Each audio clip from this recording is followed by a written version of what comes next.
Want to meet great minds who don't think alike? Join the Atlantic for our annual festival on September 19th and 20th, featuring 2 days of lively exchange and debate on the issues that matter most. You can attend this can't-miss live experience in person at the Wharf in Washington, D.C. or online from anywhere. Hear from best-selling authors, elected officials, notable actors, CEOs, and more. This year's speakers include Representative Hakeem Jeffries, Karl Rove, Anna DeVere Smith, Jake Tapper, Jonathan Haidt, Senator John Fetterman, Noah Hawley, Elaine Welteroth, and more of today's most influential thinkers in conversation with Atlantic journalists, including Jeffrey Goldberg, Jamel Hill, and Derek Thompson. Tickets are on sale now at theatlanticfestival.com.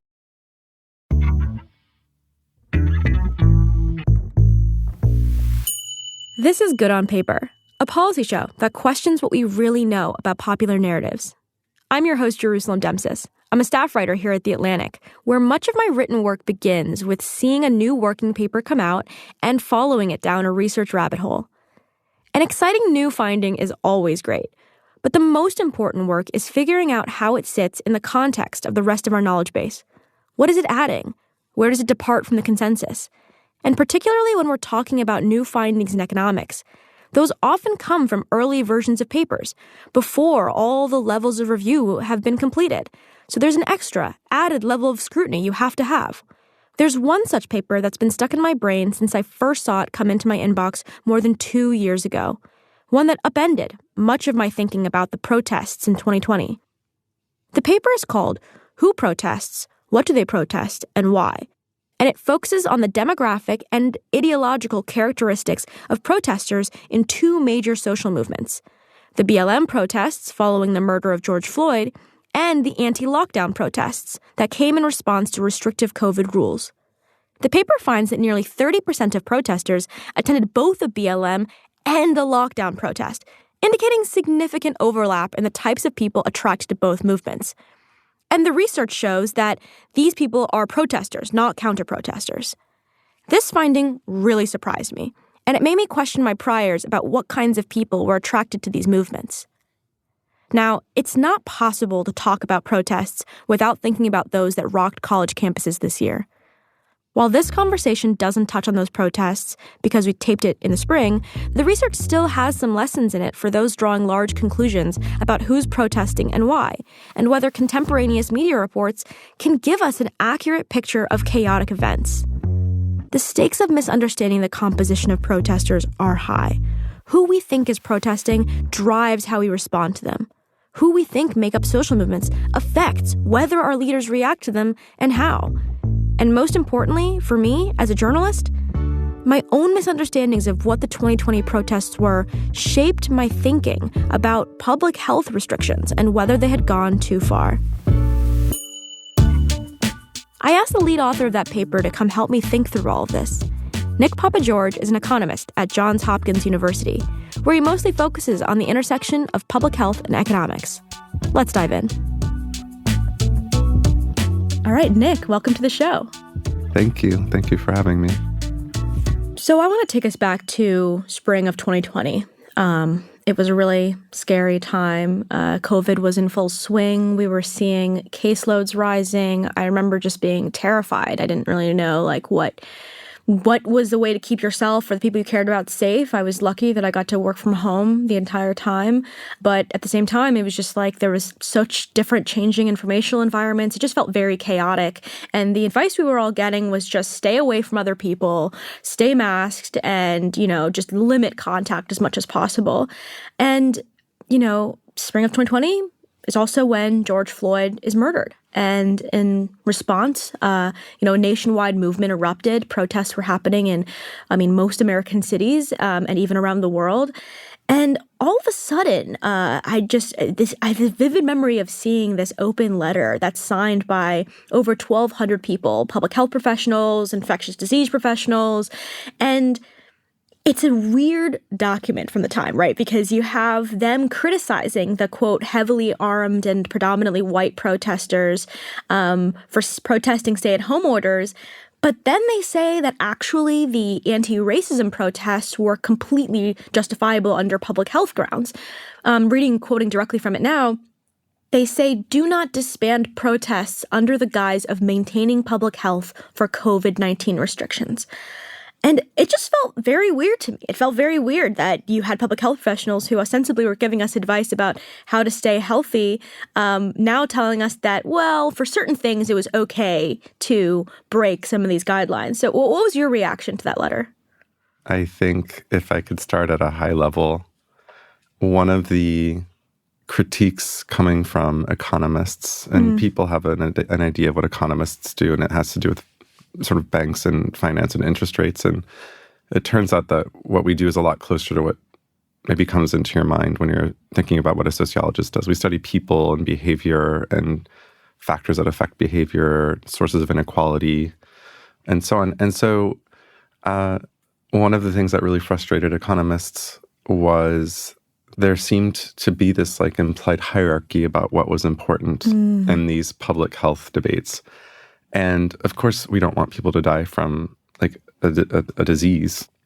At the same time, kids not going to school is really, really harmful. And I don't know where different people are going to land in that debate, because I could certainly see somebody saying, look, preventing any death is just the most paramount thing. I could also hear somebody saying, we need kids to go to school. That's just the most important thing. I can't tell you which one of those two is the right one. What I don't think we did was recognize this really nasty trade-off, this really brutal trade-off, and have that conversation.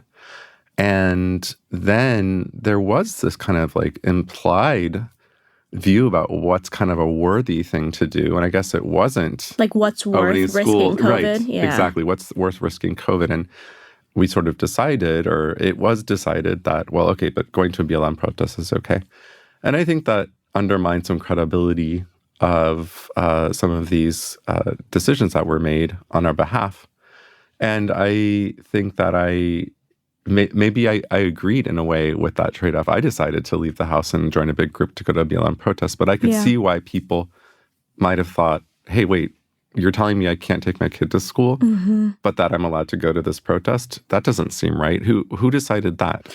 And I was rocked back to this. I mean, I remember vividly a couple years ago when, and I'm going to out myself as a kind of a weirdo for this, but the National Bureau of Economic Research puts out this kind of weekly rundown of studies, and I'll click through them, and I remember seeing your study in 2022 when it first came out, and seeing the findings that people who attended anti-public health protests and people who attended BLM protests, that there was a lot of overlap over those people. Can you tell us about that? How did you find that? Like, what was the process of even doing that survey? It was a strange study for me. We were playing with data, and we found a pattern that didn't make sense, and so it's like we had to come back and figure out what's the question this is answering. Yeah.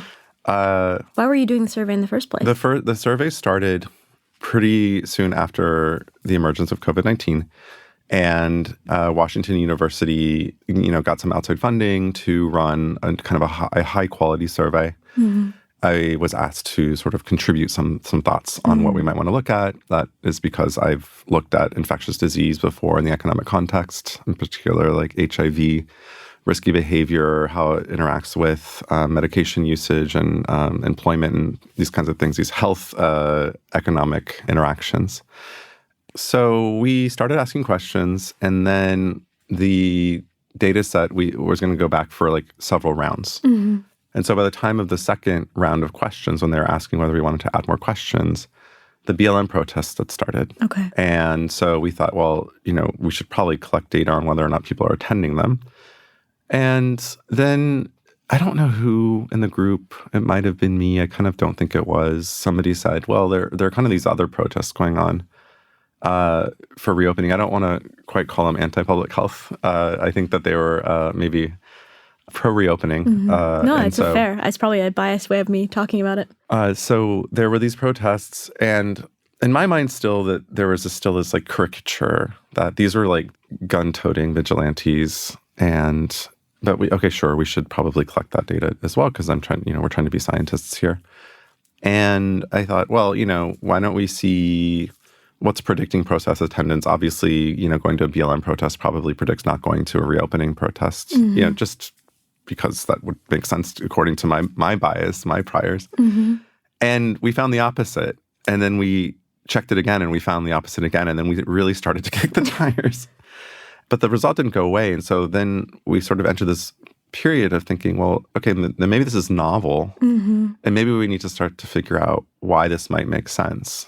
And economics as a field, I think, tries to be a little bit apolitical. Mm-hmm. I mean, I would say that like 1 out of every 5 of my findings, I'm like, oh man, like I don't. Didn't want to find that out. Didn't want to find that, but Yeah. but that's, I think, you shouldn't be able to tell my politics by reading my papers, I guess. Yeah.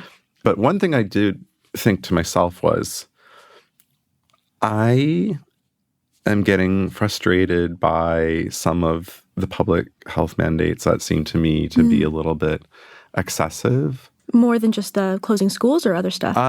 Just the sort of decisions that didn't make, to me, a whole lot of sense. Like, okay, we're going to let some bars open, but we're going to keep the schools closed. Yeah. Yeah. And I just was like, okay, well, what are we waiting for here? Like, what's the evidence? And where's the cost-benefit analysis here? Yeah. Like, at what point? And like whose values are being whose values are being followed. used in Yeah. that cost-benefit, right? And so, and I was getting more and more concerned that throughout this entire period, you could still get stuff off of Amazon. There's all these people that have to still work. Yeah. And they don't have the kind of job that I have, where I can telework. And I started thinking about just like the mental health burden. I started thinking about my own kid who, he has 2 parents who still have jobs. But I mean, I know that he's missing out on socialization at this like critical period. I mean, I'm thinking these costs are starting to build up. And so I was getting frustrated. And I remember my husband saying to me, if it's shut down again in Baltimore City, I'm going to go to join a reopening protest. And he was kind of joking, I think, or maybe he wasn't. I think he was kind of serious. And we had gone to BLM protests. And I thought that we were just really isolated and having that kind of mixture of views. And so I guess when I looked at the data, I thought, oh, maybe we weren't. But it's really interesting to me that you were surprised by these findings, even though they represented your own views. That's totally true. But I mean, I think that's one of the things also, I think, and maybe I'm just conditioned to be like this with science, is to really remove myself from my science. And so I don't necessarily assume that folks, I think that's one of the most biggest dangers in science is, especially in the social sciences, is thinking that your views are representative, think that your opinions are shared by others. I think a lot of good social science comes when you step back and listen to other people and make sure you're not sort of speaking for them, but maybe elevating their voices. Well, let's dig in a little bit into some of the findings here on the numbers. So 33% of BLM protesters identified as Republicans and 36% of reopening protesters as Democrats. I mean, just generally stepping back, if I think about how these were characterized, we think about BLM protest as left-wing movement and the reopening protest as a right-wing movement. So when you actually look at who is involved in these protests, like what are you actually seeing? Who are these people and like where is the overlap? Right. So if you go to a BLM protest, or just if you report having gone to a BLM protest, they tended to be a little more Democratic, and then the reopening protest tended to be a little bit more Republican. But then there was this mixture, right? There were plenty of Republicans at BLM protests. And there were plenty of Democrats, I guess, at these reopening protests, which, again, I thought was a little bit strange. But I do remember in the early days of the BLM protests, it wasn't the same movement that it is today, which I think it's become much more politicized. I think, you remember Mitt Romney was joining in these protests. Yeah. There was this outrage from a lot of different places that was collective. The other thing that we found interesting is that, that people who protested tended to be working in person and have children, which you would think, okay, well, these are things that are going to make me not want to protest. Yeah. We also found that people and kind of different measures of well-being were sort of higher. And like higher well-being. Like higher well-being, meant you were more likely to go to a protest? Yes. Yeah, okay. Which, again, you wonder, isn't it frustration and anger that drives you to protest? But then there is precedent in earlier research saying that people might go to protests and then feel good. Maybe they feel like they have some say, they have some agency here. Maybe it was cathartic to go to the protest. And so, or we could just be thinking that people who are energetic and feeling good about themselves are the kinds of people who will go to a protest as well. Yeah. I think that if one reflects a little bit on it, it makes sense that folks who might have been really frustrated with the state of things were folks who were working, right? Yeah. And who were worried about losing their job. These are also parents who have lost their childcare arrangements, which was incredibly frustrating. Yeah. But I can also imagine those same parents saying, I don't want my kid to grow up in a world where this kind of violence happens. And so, that was another set of findings. One thing that we found strange was that people who kind of saw themselves at greater risk of COVID were more likely to go to protests. I found this super interesting. So first of all, is it like you're just asking the question, like, how scared are you of dying, of getting sick, or how are you determining that? So you can do different things. One is kind of more objective, where you can just look at like the county caseloads or county reports. And there, if I remember correctly, we have a positive correlation, but a lot of that can just be, hey, there were more protests available in places where there were higher rates, right? Maybe bigger cities or whatever. You can also ask people about their beliefs. Now, doing that is always wacky. So we got sort of wacky answers there. High numbers, right? Like 30% chance of death. Yeah. So, but in our defense, anybody who looks to get beliefs data, it's really tricky to do that. And people answer in a very wacky way. But also, if you asked me in like June 2020 what I thought the risk of death from COVID was, like, I remember like my dad, who always every year around June gets like really bad allergies. But like, like my dad has like really bad ones. I remember him calling me like, hey, I like feel kind of sick. And I just like freaked out. I like went to his like apartment and I just dropped off. Like I've just been like on Twitter looking up random virologists and being like, are they using Motrin? Are they using Tylenol? Are they using like, you know what I mean? And so there's a level where I'm like, I think I would have said like, oh my gosh, I think I'm acting like I think my father's going to like die. Right. Like, and so I don't know how I would have evaluated that. Yeah, I think that's right. There is a whole lot of research on how to collect these kinds of data. Yeah. And if you want to do it well, you have to do it really carefully, kind of anchoring people. For example, people are really bad at kind of small probabilities. So maybe something that's like 0.1% chance, they'll think it's like 10. Yeah. And to them, it's like the same small. number. It just means small. Yeah. But I mean, those are massively different numbers. I think if I remember, like kind of an average, people thought there was like a 30% chance that they would get COVID, which maybe that's not so bad. But then they think, if you get COVID, there's like a 30% chance of dying, and you're thinking, and that's like if they go to the protest? No, just in general? This is just in general, yeah. So you're thinking, okay, this is like really high. But we did find that people who saw themselves at greater risk of COVID were more likely to go to the protest, which that in itself doesn't surprise me, because that could just be like a recognition that, I do risky things. Yeah. And so that actually checks out. So you find that like 28% of protesters attended both a reopening protest and a BLM protest. One hypothesis sort of raised when I first read this paper was maybe there are just certain kinds of people who like to protest, right? Or not like it as like it's an activity, but just have like a high propensity to just protest if it's kind of something that's available in their area. And I was looking into the literature on this, and there's a study by a sociologist at the University of South Carolina, Aiken. Her name is Michelle Petrie, and she looks at the determinants of protest participation. And one thing she brings up is this concept called biographical availability, which is basically like whether someone has the time, particularly like unstructured time, or they feel like they're less at risk of being surveilled or facing consequences for engaging in protest. And she cites Doug McAdam, who has this paper about the 1964 Mississippi Freedom Summer Project. And he finds that then the people who participated largely came from affluent families where they were in their early 20s. It's summer, so they didn't have jobs. They were unemployed. They're unlikely to be married. I mean, in your sense, is it what's going on here that it feels like there's two potential hypotheses, and maybe they're both true. One is that there's a large overlap on these ideologies between people who were concerned about anti-police brutality and people who were worried about reopening and public health restrictions. But it's also possible that a lot of people are just like, maybe I'll just protest. You know what I mean? Right, sure. And so how do you kind of tease that out? I think it's hard to tease out is the first thing. And I think that there is this notion of biographical availability. certain people are just going to be more likely to protest. And that's something that we spend a lot of time doing. That's why we look at these predictors. What are the factors that seem to predict protest attendance? And I think the story's a bit nuanced because, okay, sure, younger, that makes sense. That checks out. But having kids and also working in person, that does not. And then I think there is also, or was also, and has been this notion of, maybe it's just fun. Protesting as the new brunch was, I think, one of the things that came out. And I think that was part of the caricaturization, right? That, there are these gun-toting vigilantes protesting. And then there were these privileged leftist extremists going to these BLM protests. And that just wasn't in line with what we were finding. The median protester was not an extremist. The median protester was not somebody who had plenty of time on their hands or plenty of affluence, and so they don't even need to worry about working.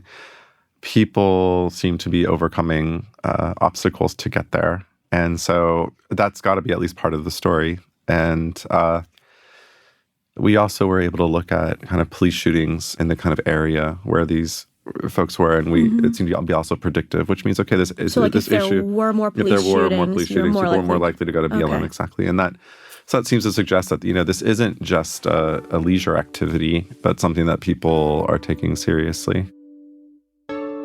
Okay, well, we're going to take a quick break, but more with Nick when we get back. Want to meet great minds who don't think alike? Join the Atlantic for our annual festival on September 19th and 20th, featuring 2 days of lively exchange and debate on the issues that matter most. You can attend this can't-miss live experience in person at the Wharf in Washington, D.C., or online from anywhere. Hear from best-selling authors, elected officials, notable actors, CEOs, and more. This year's speakers include Representative Hakeem Jeffries, Karl Rove, Anna DeVere Smith, Jake Tapper, Jonathan Haidt, Senator John Fetterman, Noah Hawley, Elaine Welteroth, and more of today's most influential thinkers in conversation with Atlantic journalists, including Jeffrey Goldberg, Jamel Hill, and Derek Thompson. Tickets are on sale now at theatlanticfestival.com. This is something I find with economists a lot when I'm talking to them, that there's a lot of frustration that, in many ways, our official apparatuses don't take into account costs like fun, things that you like to do that make your life happy. It's like, the trade-off, of course, we wanted people to stop dying. And especially at the very beginning when we had no information, it makes a lot of sense to shut down a lot of things. But it's interesting to think back again to that letter we talked about at the beginning, because in many ways that letter was actually the way you would want public health officials to engage with trade-offs, because they go into it and they say, yes, of course, there are concerns with catching COVID-19 in public spaces, but also people have a legitimate concern about protesting and about anti-racism. Our goal as public health professionals is to provide them to tools to do mitigation of that kind of damage. And it was like, where is that trade-off thinking in any other space? No, that's what I think was so... And to be fair to people in public health, and I work now with some epidemiologists, because there is now this kind of call in general for, okay, we need to figure out a way to think about these trade-offs more carefully. Obviously, there are some folks who still think, any one death is worth just infinity and therefore anything else is just secondary. Fine. That's what they think. I just don't. One reason, we know poverty is deadly. Yeah. So you are talking about, you're not comparing apples to oranges. And so what it really comes down to is kind of whose life matters more. And I think that's really hard when you're comparing, say, my somewhere in her 70s mom and, a low-income kid in the city and, whose life matters. And we'll both, but you're going to put a policy together that's going to probably harm one person less than the other. And I think it's really hard to think about that. Yeah.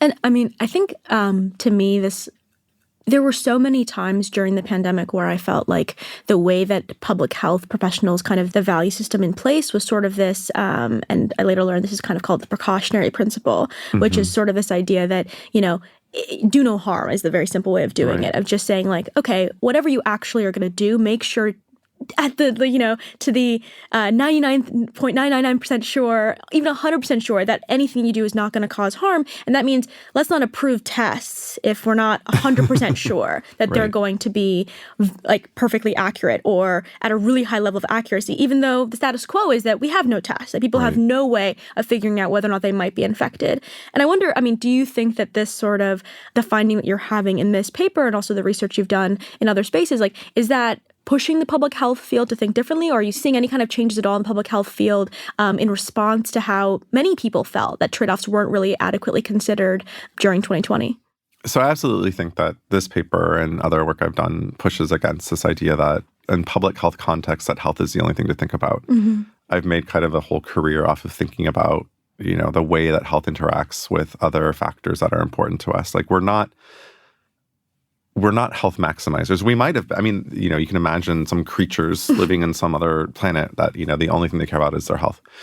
They're living on Soylent. They're just, That longevity is the only thing you care about. And, just any decision we make on any given day shows that that's not true. We leave our house, we eat, fried foods, we drink, we get into cars, we get on planes. We do all sorts of things that show that we are not health maximizers. We're sort of lots of things maximizers. Health is one of them. We would rather be healthy than not healthy if it were sort of for free. The thing is, it's not for free.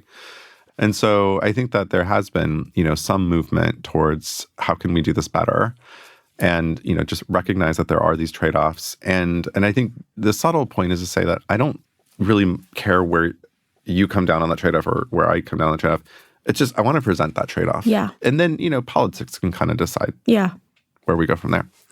So returning to politics then, Yes. because I think another part of your paper that really, would be great to delve into is there's a finding that the protesters on some axes were more representative of the public than even the 2020 voting electorate.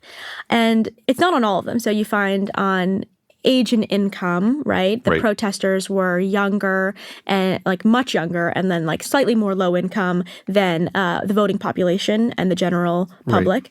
But then on gender and race, the protesting population is more representative of public than voters. So, when you see this, why do you think those distinctions are happening? Like why on gender and race is that happening versus age and income? That I don't know why one versus the other, though. I know that younger people might not be as trustful about traditional modes of expressing themselves, voting. I think there's some disillusionment.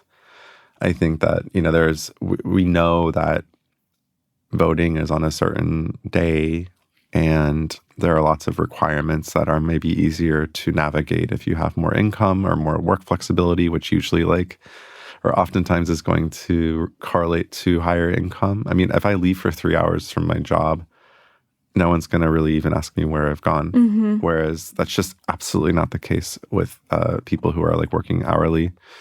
And so, if you then have these protests sprouting up and the only thing you need to do, you don't have to bring your ID.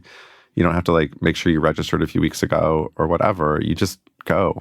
But you outlined for us earlier, that these were people who thought it was costly to protest. And for them, you said it's more likely that they're working in person and they're going. So I guess to me, I was surprised, right? Because it would indicate these are people who clearly feel like there is some value to protesting, whether it's just expressive, whether it's communal, whether it's actually trying to enact change, or some combination of those three. They were willing to overcome things that were to themselves costly. But then with voting, you don't see that happening. Right. And I think a lot of that is just because you have one day. Suppose I work, 4 or 5 days a week at a restaurant and the hours are a little bit wacky and Tuesday's the day you got to work. And that's that. Whereas the protests were kind of going on. The protests were kind of going on. And so there's going to be a day when you can make it. And I think that this is probably a lesson that we should be thinking a little bit about, which is, why do people like to mail in vote? Well, because it means you don't have to do it on a certain day at a certain time. Yeah. I think in general, what we were trying to show is these weren't weirdos who just are entirely unrepresentative. These were really typical Americans. And I think that, what we wanted to take away from that was that we don't get to ignore them by caricaturizing them. Yeah. And I think that was something that, some corners of the media did. And I think that was very unfortunate because it sort of like cheapened the message. It cheapened the sort of will, the agency that people have. I think this is actually the place where the stakes of this misunderstanding and caricature are like really, really high, because the BLM protests, I thought they were cross-racial. I saw a lot of white people participating in them, a lot of black people, a lot of people from different backgrounds. I saw, I thought they were mostly young, but I saw a lot of men, saw a lot of women. And I thought that was, largely representative, but I still had like, the image in my head of the Minneapolis police precinct on fire, right. Or people talking about like Seattle, where there was that kind of like, really radical zone of people. And then, with the public health protests, I thought was even more biased. Like I was just like, I saw, militia members in state houses and assumed like that's what's going on there. And the stakes of that are really bad, because if you realize that these groups of people are actually representative and not your average person, then that changes how we talk about it as the media. It changes how politicians respond to it. And it's interesting. I mean, I haven't really worked through this myself, so maybe we can do it here. But in some ways, I mean, there's now a new paper by Emery Gethin and Vincent Pons. Their paper, it's an NBR as well. So it's a working paper that indicates that BLM protests in 2020 did actually really affect public opinion. It made people more likely to oppose police brutality, become more, quote unquote, liberal on racial justice issues. But they're finding that also BLM is one of the only protests in their sample that actually has these sustained effects. And I imagine it's because the other ones were not as widespread. And so in that case, like, people sort of did affect change despite these caricatures. And with reopening, I feel like it's kind of harder to tell, because obviously we reopened, but was it because of the protesters? I mean, How do you think about it? Because in some cases you could be pessimistic and say these characters that exist really prevented these groups from getting what they wanted done.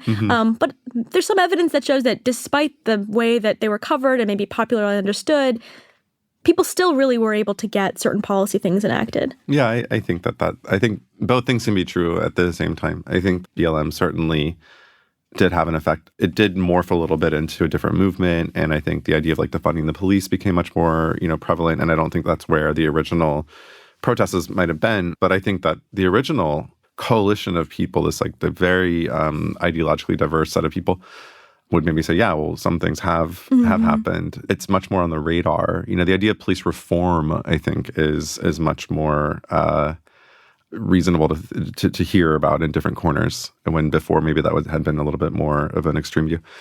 And in terms of public health, I think it's really hard, like you said, to understand what were the effects of those protests. But because vaccines were coming around, and that was probably what was going to happen. This technology was going to just sort of change. But at the same time, when I started getting into this idea of behavior and it being like a really important part of epidemiological models, when you're trying to follow a pathogen, you need to understand its interaction with human beings. Like that was controversial to people in those spaces. It was controversial to certain experts to say, look, you don't necessarily need to shut down everything because people are going to just kind of protect themselves. And I think wasn't there some data that people, before orders actually were in place, were already kind of staying at home a bit? Absolutely. And so the idea is like, okay, well, then, how do you take account of that when you're deciding what you're going to close? So I think in a way that some of these, I don't know if it was a protest per se, but I would say that we've absolutely seen a change in some of the views that people hold. Not everybody, but I think that, folks have said, wow, we really didn't think about that trade-off. We didn't do behavior well. We didn't figure that out.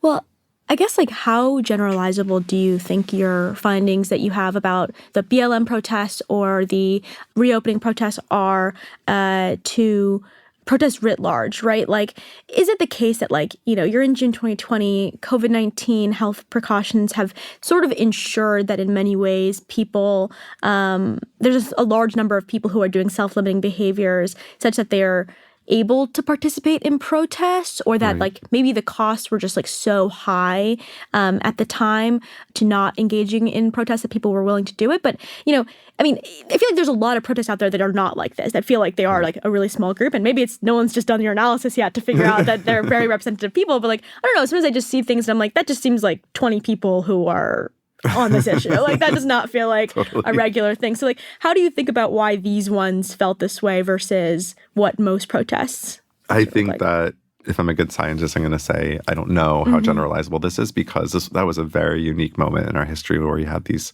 movements occurring and data collected at just the right time. And so, you know, in one sense, I would say it's not generalizable at all.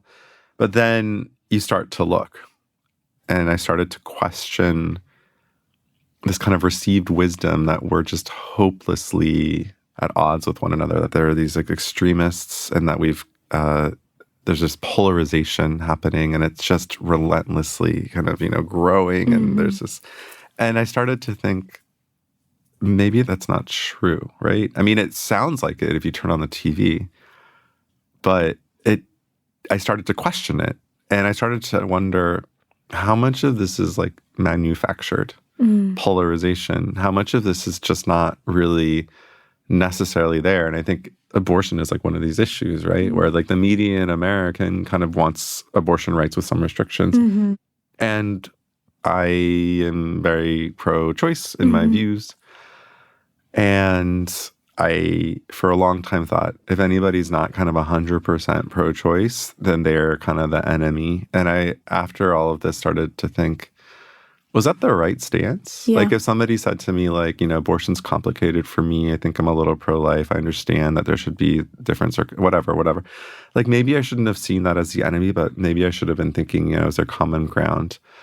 I think that there are certain areas in my life where I don't have a lot of room to budge. Like if somebody says to me, 2 gay men shouldn't have a kid, I'm like, well, there's nothing for me to say here because it's my kid. Yeah. And there's no room for me to be like, oh, I guess, you know, it's okay if you take him away just a little bit. I mean, that's just, we're done.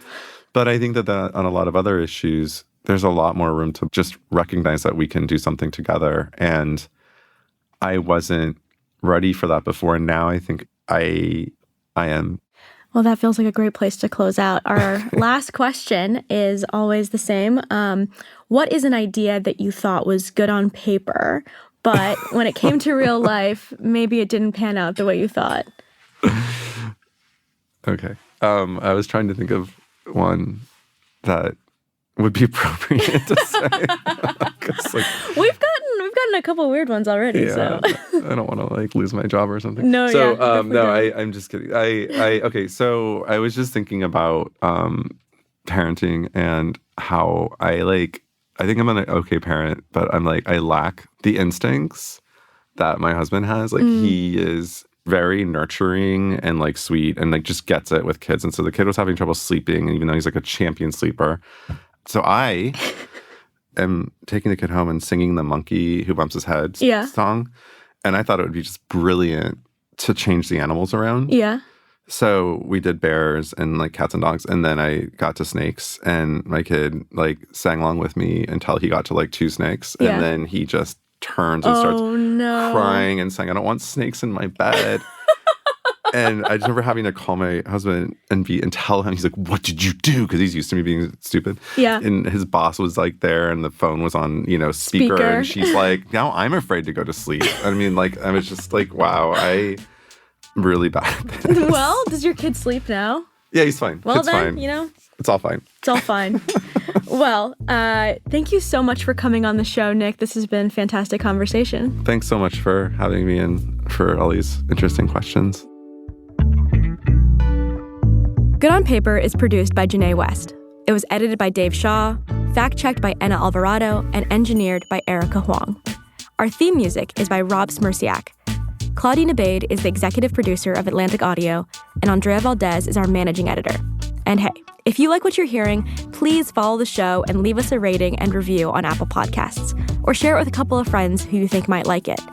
I'm Jerusalem Demsis, and we'll see you next week. All right, guys, do we need any retakes, or are we good? Okay, so you didn't mess up. I messed up. Congratulations. Want to meet great minds who don't think alike? Join the Atlantic for our annual festival on September 19th and 20th, featuring 2 days of lively exchange and debate on the issues that matter most.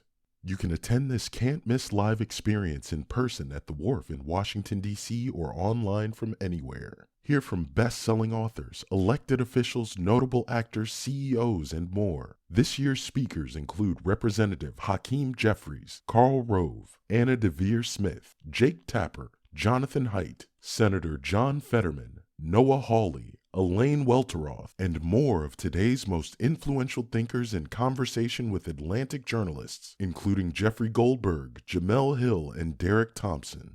Tickets are on sale now at theatlanticfestival.com.